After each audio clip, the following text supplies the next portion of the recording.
त्यांना मारल्याची शुद्धी अजिबात नाही. आणि आपण कोठून आलो, कोठे जायचे हे विसरून गेलेले आहेत सर्वजण. आणि त्यांची गोष्ट सोडूनच द्या, पण ज्यांनी आत्महित वाढते केले आहे असे 4 प्रकारचे भक्त भक्ती करतात. मग पहिला भक्त जो आहे तो पहिला भक्त आहे आर्त भक्त. दुसरा भक्त जो सांगितलेला आहे माऊलीनी तो आहे जिज्ञासू भक्त. आणि तिसरा जो भक्त आहे तो आहे अर्थार्थी. आणि चौथा जो आहे शेवटचा तो आहे ज्ञानी भक्त. मग माऊली परत पुढे सांगतात की म्हणून ते माते चुकले एका चतुर्विध मज भजले जिही आत्महित केले वाढते गा. मग तो पहिला आर्तू म्हणिजे, दुसरा जिज्ञासू बोलिजे, तिजा अर्थार्थी जाणीजे आणि ज्ञानी या चौथा. आता गजेंद्राचं उदाहरण एक तुम्हाला माहित आहे. आर्त भक्त संकटात सापडलेला असतो. गजेंद्राचं काय झालं, सहकुटुंब सहपरिवार नातू पंतू नाते मुले मुली सुना पत्नी यांना सर्वांना घेऊन तो कुठे गेलेला, जलक्रीडा करण्यासाठी सरोवरात गेलेले, बरोबर आहे की नाही. मग एवढ्या सर्वांना घेऊन तो सरोवरात काय करत होता, तर जलक्रीडा करण्यासाठी तेथे गेलेले. आणि तेव्हा जलक्रीडा करत असताना गजेंद्र पाण्यात मोठ्या आनंदाने जलक्रीडा करत होते. आणि ते पण परिवारासोबत होते, एकटे होते का नाही, सहकुटुंब सहपरिवार यांच्या समवेत होते. एवढ्यात इतक्यात काय झालं, तेवढ्यात तिथे तर नकराचा पाय त्याने काय झाला, पकडला गेला. आणि पाय पकडला तेव्हा युद्धाला सुरुवात झाली. आणि ते युद्ध किती वर्ष चाललं होतं सांगू शकतं का कोणी? 1000 वर्ष. हा बरोबर. ते युद्ध तेव्हा 1000 वर्ष युद्ध चालू होतं. आणि ते युद्ध चालू असताना त्यांनी हाक मारली कशाने, आर्त भावाने. म्हणजे एवढी भावाने हाक मारली त्या भगवंताला की कोण, गजेंद्र काय म्हणाले, कोण या ब्रह्मांडाचा मालक, कोण या ब्रह्मांडाचा चालक, कोण या ब्रह्मांडाचा धनी जो असेल ना, तर त्याने काय व्हावे, मी हाक मारली आहे म्हणून धावून यावे असं म्हटलेलं आहे. आणि देव त्या क्षणाला धावून आले आणि धावून येतात त्यांचा उद्धार केला. याला काय म्हणतात, आर्त भक्त पहिला, बरोबर आहे ना. आर्त म्हणजे जेवढ्या तुम्ही भावाने भगवंताला हाक मारणार तेवढ्या भावाने किंवा त्या आर्त भावाने हाक मारल्यामुळे भगवंत त्या क्षणाला त्यावेळी एकही वेळ क्षणाचा विलंब न करता भगवंत या ब्रह्मांडाचा मालक चालक धनी धावून आला. कुणासाठी, त्याच्यासाठी. ह म्हणता रुक्मिणी पाशी, त म्हणता हत्ती पाशी. हा हत्ती पाशी. हा मग एवढ्या क्षणात धावून आले का, तर त्यांनी आर्त भावाने हाक मारली. कशी, आर्त भावाने. मग जयाचा भावार्थ तैसा तयास लाभ तैसा. मग ज्याचा जसा भाव असेल ना भगवंताप्रती त्याला तेवढाच देव प्राप्त होतो बरं का, त्याच्यात जास्तही होत नाही आणि कमीही होत नाही. मग दुसरा जो आहे, रोग पिढीला धावे वैद्याच्या घरा दुःखाच्या परिहारा आपुलिया. मग जिज्ञासू तो मला जाणण्यासाठी भजन करतो. मग जिज्ञासू कशासाठी भजन करतो, तर त्याला जाणण्यासाठी, मी काय आहे हे जाणण्यासाठी भजन करतो. आणि मी काय आहे हे समजून घेण्यासाठी प्रयत्न करत असतो. तिसरा जो आहे तो पैशाच्या अपेक्षेने करतो. पण आज महाराजांनी पैशाची अपेक्षा केली का ज्योतिताई? महाराजांनी आज सेवा दिली आपल्याला, पण महाराजांनी एका रुपयाची अपेक्षा ठेवली नाही. ठेवली का आज अपेक्षा? अजिबात ठेवली नाही अपेक्षा. स्वतःची 4 व्हीलर गाडी घेऊन बरं एकटे आले नाही महाराजांनी, त्याच्यामध्ये काही मंडळी घालून आणली की चला बाबा आपल्याला सेवेला जायचंय. टाळ विण्यासकट हो हा टाळ विना घेऊन हाती विठ्ठल नाम गाऊ गीती. म्हणजे विठ्ठलाचं नाम गायलं पण साहित्य सहित गायलं. आज कोणाला कार्यक्रम ठेवायचा असलं तर म्हणतात आमच्याकडे पेटी नाही, पेटीची सोय तुम्ही करा. आमच्याकडे टाळ नाही, टाळाची सोय तुम्ही करा. आमच्याकडे विना नाही, विण्याची सोय तुम्ही करा. पण आमच्या भावाने म्हणजे खरंच आम्ही आर्त भावाने हाक मारली. आमच्या भावांनी पण त्या हाकेला जाणलं आणि त्या क्षणात भावाने तिथं उडी घेतली. आजचं उदाहरण आहे ताजं सकाळचं, बरोबर आहे की नाही ज्योतिताई? हा, मग त्यांनी कुठल्याही पैशाची अपेक्षा न केली, म्हणजे जो धनाच्या इच्छेने भजन करतो ना, हाके सरसी तो उडी घेऊनी बंद तोडी, हा बंद तोडी. कोठे मग गुंतलासी बिभीषण हा द्वारकेच्या अर्थात राया, वेळ का सकया लावियला अशी म्हणायची वेळ पण नाही आली. नाही म्हणायची वेळ नाही हा आली. हा, मग आता बिभीषण हा होता, पण ते कसे होते बिभीषण? अर्थार्थी होते. बिभीषण अर्थार्थी भक्त आहे. त्याने काय मागितली? लंका दान मागितली, बरोबर आहे की नाही?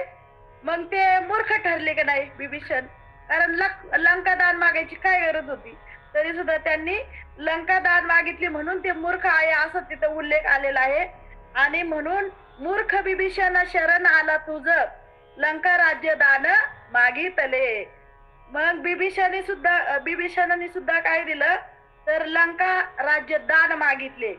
मग तेथ आरतू म्हणजे चौथा जो आहे त्याच्या ठिकाणी काहीही कर्तव्य राहिलेले नाही, हा सर्वात श्रेष्ठ भक्त.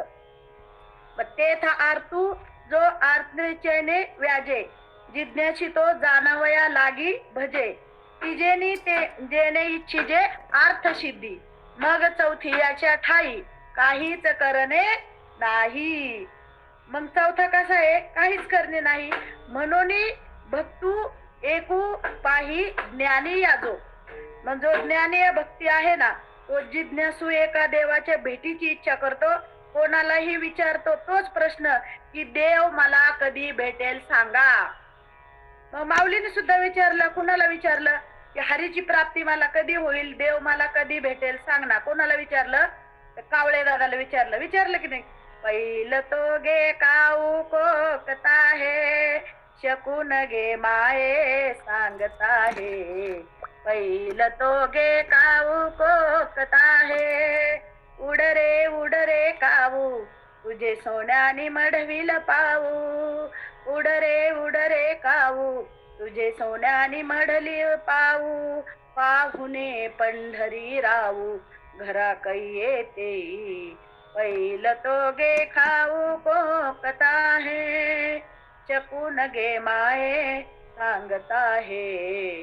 पहिलं तो गे खाऊ कोकता है. मग प्रत्येक जो कोणी भेटेल ना त्याला हेच विचारायचे की उसावेशी ह्याची वाटे, जो जो भेटे तयाशी. देव कृपा करील मज काय लाज राखील. ह्या हेतूने प्रेरित होऊन बरेच जिज्ञासू यात्रा करतात. आणि यात्रा करत नाही तर तीर्थ पण करतात. पंढरपूरला जातात आणि चंद्रभागेमध्ये स्नान करतात. स्नान वेगळं आणि आंघोळ वेगळी, बरं का महाराज. तर महाराज पुढे बोलले म्हणजे आम्ही मूर्खाच काम आहे. पण आता अचानक ज्योतिताईंनी सांगितल्यामुळं अर्धा तास भरून काढणार आहे, कारण सकाळी काही ठरलं नाही आपलं, काही नाही. मग चंद्रभागे स्नान केले ते वेगळं. आज आणि आज आपण तुमचे शब्द कानावर पडण्याचा योग होताच. हा, मग स्नान वेगळं आणि आंघोळ वेगळी. जे संकल्पयुक्त केलं जातं त्यास काय म्हणतात? स्नान म्हणतात, बरोबर आहे की नाही? माऊली सांगतात. आणि संकल्प न करता केले जाते त्याला देवाचे दर्शन घेतले जाते, त्याला काय म्हणतात? स्नान म्हणतात. मग आता पंढरपूरला गेल्यानंतर आपण प्रथम कुणाचं दर्शन घेतो? तर पुंडलिकाचे, बरोबर आहे की नाही? पुंडलिकाचे दर्शन घेऊन तिथं रावळामध्ये जातो आणि नंतर देवळात दर्शन घेतले जाते. नंतर परत गरुड खांबापाशी येऊन आपण काय करतो? कान धरतो कोणी, बरोबर आहे की नाही? आणि कान का धरतात? तर आपण जे अपराध केलेले आहेत त्याची क्षमा मागण्यासाठी तिथं काय केलं जातं? तर गरुड खांबापाशी येऊन आपण कान धरतो. कोणी हे कान म्हणजे दोन्हीही कान धरून तिथं माफी मागतात भगवंताची. हे भगवंता, माझ्याकडून जर काही अपराध घडले असतील चुकीचे तर मला काय कर? क्षमा कर, किंवा क्षमा मागितली जातील. आणि त्याच्यानंतर नामदेवाचे चिरंजीव नारायण महाराज भेटले. श्री संताची या माथा चरणावरी, साष्टांग हे करी दंडवत. मग त्याच्यानंतर नारायण महाराजाचा एक अभंग आहे, आम्हारवत एकादशी देव केशव तीर्थ तुळशी. तर हा अभंग नारायण महाराजाचा आहे, बरोबर आहे? पण नारायण महाराज काय सांगतात या अभंगामध्ये? आम्ही जे व्रत करतो ना ते व्रत काय आहे आमचं? आम्हारवत एकादशी देव केशव तीर्थ तुळशी. आणि कनेनोबा साधन आमचा विषय हरी कीर्तन संत संग निरंतर प्रेमधन हे भंडार म्हणे नाम याचा नारा आमुची वंशी परंपरा. आमचं व्रत काय आहे तर नारायण महाराज प्रत्यक्षात सांगतात आमचं व्रत हे एकादशी आहे. बरं आमचा देव कुठला आहे तर आमचा देव केशव तीर्थ तुळशी. आमचा देव केशव आहे. बरं आमचं तुमचं तीर्थ कुठलं आहे आपण भरपूर तीर्थ सांगतात पण नारायण महाराज सांगतात आमचा देव केशव आहे आणि आमचं तीर्थ काय आहे तुळशी. देव केशव तीर्थ तुळशी. के नाम केशव, श नाम शंकर आणि व नाम विष्णू. म्हणजे या तिन्ही देवांची मिळून जी संज्ञा दिलेली आहे ना त्याला म्हणतात देव केशव केशव. म्हणून के नाम केशव आणि श नाम शंकर व नाम विष्णू असं सांगितलेलं आहे त्या अभंगामध्ये. मग आता हा नारायण महाराजांचा म्हणजे भक्त शिरोमणी नामदेवराय आहे यांचे ज्येष्ठ चिरंजीव तर यांचा हा अभंग आहे. या अभंगाद्वारे महाराज सांगतात देव तीर्थ व्रत यांचा निर्देश करतात आणि मार्गशीर्ष शुद्ध एकादशी असते म्हणजे त्याच्यानंतर गीता जयंती असते. भरपूर म्हणजे हे असतात तेव्हा ते आमचं व्रत हे सांगितलेलं आहे. आमचं व्रत आहे ते आम्ही एकादशी व्रत करतो म्हणून नारायण महाराज सांगतात व्रतामध्ये व्रत एकादशी जाणं. आपल्याला व्रत करायचंय ना तर आपण सर्वजण माळकरी मंडळी आहोत. मग आपलं व्रत काय आहे तर मी सांगत नाही प्रत्यक्षात नारायण महाराज सांगतात आम्हा व्रत एकादशी. मग आमचं व्रत काय आहे तर आमचं व्रत एकादशी आहे. मग एकादशी आणि दशमी एकादशी आम्हा कैवल्याच्या राशी दशमी व्रताचा आरंभू दिंडी कीर्तन समारंभू करील तेने तो स्वयंभू संतोष पावे. नारायण महाराज सांगतात एकादशीच्या दिवशी जर कोणी कीर्तन भजन दिंडी असं दिंडी प्रदक्षिणा असं जर केलं त्याला काय मिळेल सुख मिळेल. मग या व्रताची सुरुवात कधी होती तर प्रथम व्रताची सुरुवात दशमीच्या दिवशी होती. बरोबर आहे की नाही महाराज दशमीला होती ना. बरोबर आहे दशमीला.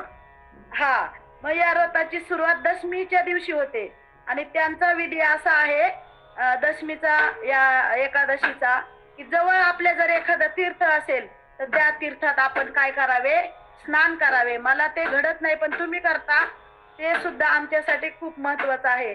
आणि जर तशी परिस्थिती नसेल तर काय करावं आपण तीर्थात स्नान केले तरी उत्तमच आहे तीर्थाला गेल्यानंतर. मग महाराज सांगतात चंद्रभागे स्नान विधितो हरिकथा आणि समाधान चित्ता सर्व काळ. या दिवशी काय करायचं चंद्रभागेचं स्नान करायचं. तो पण एक विधी आहे. तो विधी नाही जमला तर हरिकथा म्हणजे हरीचं कीर्तन केलं तर हे सर्वात उत्तम. आणि चंद्रभागे स्नान हरीची कथा त्याच्यानंतर हे जर आपण केलं तर आपल्या चित्तात काय होतं समाधान चित्ता सर्व काळ. म्हणजे आपल्या चित्तात जर समाधान मिळायचं असेल किंवा सुख मिळायचं असेल तर महाराज सांगतात हे व्रत आपण केलं पाहिजे. मग महाराज सांगतात एकादशी जया छंद अहर्निशी व्रत करी जो नेमाने तया वैकुंठीचे पेने नाम स्मरण जागरण वाचे गाय नारायण त्याची भक्त सत्य वाचा एका जनार्दन म्हणे वाचा.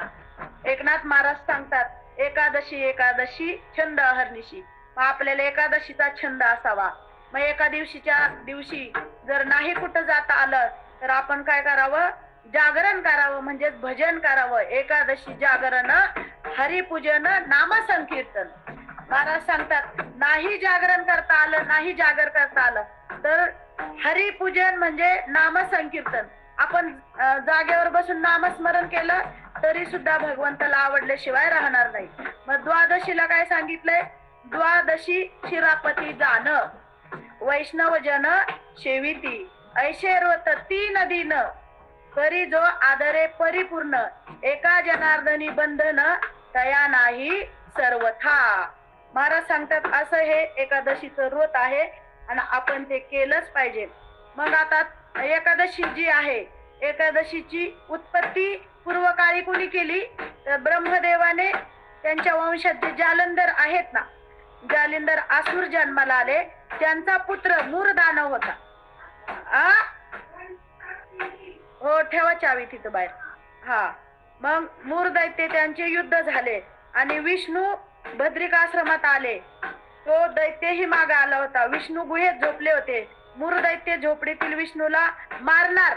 त्या मूर दैत्याला इतक्यात काय झालं, विष्णूच्या शरीरातून एक कन्या प्रगट झाली. आणि विष्णूच्या शरीरातून एक कन्या प्रगट झाली. ती एवढी रूपवती, एवढी सुंदर होती की तिनेच त्या मूर दैत्याचा काय केला, तर वध केला. मूर दैत्याचा वध केला. आणि मग विष्णू जागे झाले आणि विचारले की हा दैत्य उग्र होता, खूप डेंजर होता, तो दैत्य उग्र होता, मग ह्या उग्र दैत्याला कोणी मारले विचारू लागला. तर तिथं लोकांनी सांगितलं की याला कोणी मारले, तर ते म्हणाले याला कन्येने मारले. म्हणजे ती रूपवती होती ना जी कन्या, तिने मारले. आणि कन्येने सांगितले आपल्या आशीर्वादाने मी याचा वध केला. आणि विष्णू म्हणाले तुझ्या इच्छेप्रमाणे वर मागून घे. तेव्हा त्या कन्येने काय वर मागितला, तर ती कन्या एकादशी होती. तिने वर मागितलं की सर्व तीर्थात प्रधान विघ्नांचा नाश करणारी, सर्वांची इच्छा पूर्ण करणारी देवीच मी व्हावी. तिने असा वर मागितला की सर्व इच्छा सर्व तीर्थात आणि विघ्नांचा नाश करणारी ती देवी म्हणजे मी व्हावी, असा वर मागून घेतला. आणि जे एकादशी करतील त्यांच्या इच्छा सर्वांच्या पूर्ण होतील किंवा त्यांच्या इच्छा पूर्ण करत जावा. विष्णूने तेथून तथास्तु म्हणले आणि असा वर दिला. तेव्हापासून एकादशीचे व्रत सुरू झाले आणि ती वेगवेगळ्या तिथीवर येते म्हणून तिचे नाव एकादशी आहे. मग कितीतरी वेगवेगळ्या तिथीवर एकादशी येते. मग पहिली आहे चैत्र शुद्ध, बरोबर आहे की नाही. मग कामदा आहे, चैत्र वद्य आहे, वरुथिनी आहे, वैशाख शुद्ध आहे, मोहिनी आहे, वैशाख वद्य अपरा, वैशाख वद्य मधली अपरा एकादशी, बरोबर आहे की नाही. ज्येष्ठ शुद्ध निर्जला, ज्येष्ठ वद्य योगिनी, आषाढ शुद्ध देवशैनी, आषाढ वद्य कामिका, श्रावण शुद्ध पुत्रदा. आणि जी आहे श्रावण शुद्ध झाल्यानंतर श्रावण वद्य येते ना, ती आहे अजा. आणि भाद्रपद शुद्ध आहे ती आहे परिवर्तिनी, भाद्रपद वद्य इंदिरा. आणि त्याच्यानंतर अश्विन शुद्धला येते ती पाशाकुंशा, अश्विन वद्य रमा, कार्तिक शुद्ध प्रबोधिनी, कार्तिक वद्य उत्पत्ती. आणि मार्गशीर्ष शुद्ध मोक्षदा, मार्गशीर्ष वद्य सफला, पौष शुद्ध पुत्रदा, पौष वद्य षटतिला, माघ शुद्ध जया, माघ वद्य विजया. फाल्गुन शुद्ध मध्ये जी येते अमलकी, फाल्गुन वद्य पापमोचनी. आणि अधिक मास शुद्ध मध्ये येते ती कमला. आणि अधिक मास वद्य मध्ये येते ती कामदा. मग या सर्वच एकादशी पुण्यकारक आहेत. आणि ज्या जर या कोणी एकादशी केल्या तर त्यांची सर्व म्हणजे इच्छा जी असली ना मनामध्ये, ते सर्व इच्छा पूर्ण होतात. 15 दिवस एक एकादशी कारे न करीशी व्रत सार. म्हणून नारायण महाराज सांगतात आमचे व्रत असं आहे. आता हे एकादशी सांगितले ना, तर त्यांच्या घरातील सर्वच मंडळी सर्व एकादशी करायची. आणि अशा प्रकारे जे एकादशी जो कोणी करेल ना, त्यांच्या मनातलं सर्व इच्छा पूर्ण होतील. एका जनार्दनी संत पूर्ण करीती मनोरथ. मग नाही एरवी तुळशीला पाणी घातलं तरी महाराज सांगतात की एकादशीला तरी कमीत कमी तुळशीला काय केलं पाहिजे, पाणी घातलं पाहिजे. नवे नवे तुळशीला नमस्कार केला पाहिजे. जे तुळशी पूजा नित्य काळी मी त्यांचे बालक तो माझी माऊली. तुळशी सुद्धा आपल्या एक कोण आहे, तर आपली माऊली आहे. तुळशी म्हणजे आपल्या तळ हाताची सावली आहे. म्हणून तुळशी मातेला आपण नाही कुठल्या तीर्थाला गेलो, नाही कुठल्या स्नान करायला जमलं आपल्याला, तरी एकादशीच्या दिवशी कमीत कमी आपण तुळशीला नमस्कार करून तुळशीला काय केलं पाहिजे, तर पाणी घातलं पाहिजे, बरोबर आहे की नाही. म्हणून नारायण महाराज सांगतात आम्हारवत एकादशी देव केशव तीर्थ तुळशी. आणि त्याच्यानंतर माऊलीही सांगतात की नामसंकीर्तन साधन पैसोपे जळतील पापे जन्मांतरीचे. तर कीर्तनाचे प्रकार सुद्धा आहेत, पण किती आहेत? नामसंकीर्तन हे सुद्धा कीर्तनाचा प्रकार आहे. गुणसंकीर्तन हा सुद्धा कीर्तनाचा प्रकार आहे. लीला कीर्तन हा सुद्धा एक विषयच आहे कीर्तनाचा. हरी कीर्तन तो सुद्धा एक विषय आहे. म्हणून महाराज सांगतात त्याच्यासाठी कुणाचा संग करायचा हे सर्व आपल्याला भेटण्यासाठी. तर महाराज सांगतात संत संग निरंतर प्रेम धन हे भांडार. महाराज सांगतात आम्ही सतत संत संगतीत राहतो, पण आम्ही जसं संत संगतीत राहतो ना तसं तुम्ही सुद्धा राहा. शक्यतो संतांची भेट घ्या, संतांना आलिंगन द्या, संतांचं दर्शन घ्या. कारण नारायण महाराज म्हणतात आमच्या वंशी अशीच परंपरा आहे. कशी? म्हणे नाम याचा नारा आमचे वंशी परंपरा. मग नामा म्हणे त्याची संगती चित्त आपोआप येईल निवृत्ती.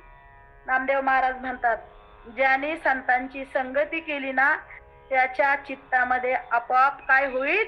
निवृत्ती होईल. मग जो संत संगती करल त्याच्या पापाची निवृत्ती होऊ आपोआप आपल्याला नामस्मरण आठवायला लागेल. म्हणून महाराज सांगतात म्हणे नामयाचा नारा आणि आमची वंशी परंपरा. आता पुढेही खूप बोलावंसं वाटतं, पण आपली वेळ झालेली आहे. सकाळपासून सर्व मंडळी कीर्तनाला हजर होते आणि सर्वच कार्यक्रम आपला आजचा छान झाला. आपली आता वेळही संपलेली आहे.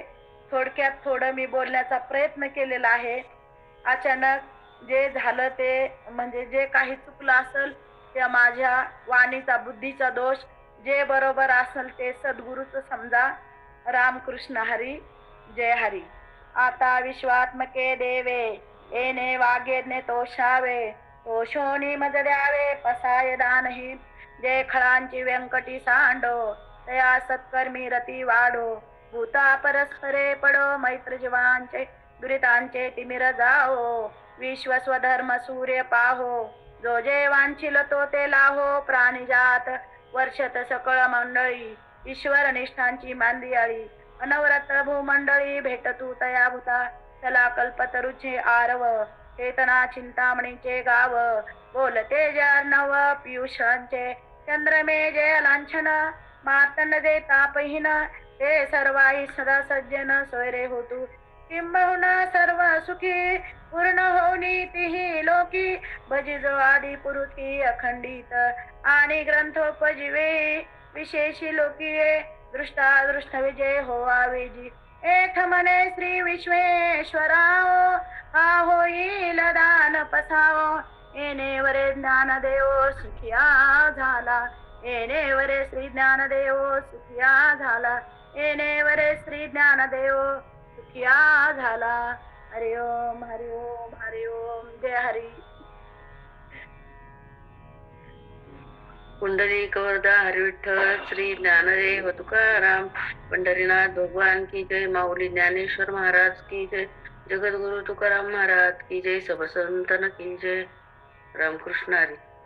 आजची सेवा अगदी म्हणजे कमी वेळात कुठलंही ठरलेलं नसताना अतिशय उत्तम अशी सेवा तुमच्याकडनं घडली. त्याबद्दल सर्व साधक वशिष्ठ गुरुकुल श्री रघुनाथ फाउंडेशन सर्व साधकांतर्फे तुमचे विशेष अभिनंदन. आमचा कार्यक्रम आज मिस झाला त्याबद्दल मी ज्योतिताई आणि सगळ्यांची माफी मागते. मी छान प्रवचन केलं बर का. खूप सुंदर केलं. रामकृष्ण हरी माऊली. रामकृष्ण हरी माऊली. आवाज येतो का? येतो. हा, आज एकादशी बद्दल खूप छान तुम्ही एकादशी महात्म्य सांगितलं. खूप खूप सुंदर ऐकण्यात आलं मला आज हे.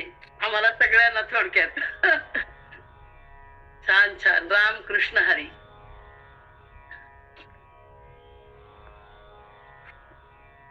रामकृष्ण हरी सर्वांना.